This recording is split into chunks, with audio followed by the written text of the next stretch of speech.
think it's really identifying what the brand's trying to accomplish and who their consumers are. I mean, when you're looking for influencers, it's all about finding influencers that resonate for what the brand stands for, that have relevance based on the brand's category, and really have reach. You know, reach. And when I say reach, it's not the sole category, and that's why I said it third. That's part of the equation. It's popularity, but we're talking about social influence. We're talking about people who drive behavior, drive perception-changing behavior, and drive actual action. And I think that's kind of the equation that the brand and the agency have to work together to identify and then find those people. It's always quality over quantity, and I think sometimes that gets lost. And I think it's also the agency's job to remind the brand, like 1 million followers for someone who's into hamburgers doesn't help a camera company. So it's really identifying the relevance, resonance, and the reach of the influencers to come together to reach brand objectives.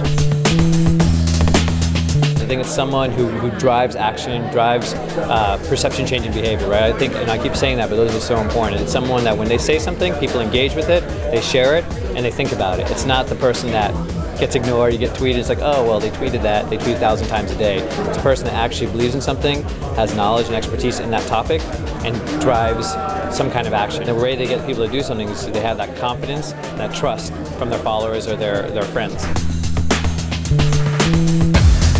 It's a whole new world. I mean, it's so early. None of us really have figured this out yet. I mean, we've seen it in media and PR. We've seen it in celebrities and advocacy marketing. We've seen it in public affairs and constituents. And now we're seeing it in this like social media world. It's the same model, just a different platform.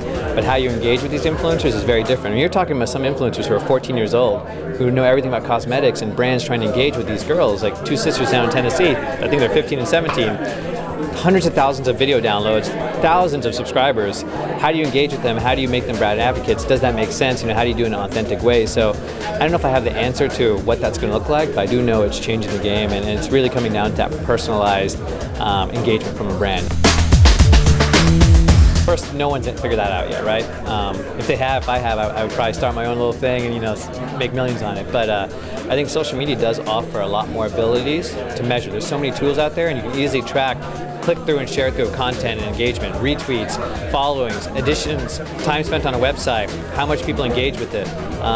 But when you talk about traditional advertising and marketing, those are a little bit tougher and more abstract. Out of home, billboards, things like an ad that appears on the front cover of a newspaper. You see the impression numbers, but you don't really know how many people engage with it. Social media online and how behavior has changed with influencers is very measurable. Now, what that formula looks like in the context of like, is 1,000 retweets good or is 5,000 retweets good? That's a little bit different, and that's really up to every brand to really figure out what they're trying to accomplish and set their own benchmarks. So it's a little bit of a vague answer, but to be honest, like it's one hand it hasn't been figured out yet, but on the other hand, I think it's a perfect place to identify your own set of metrics that make sense for you as the brand.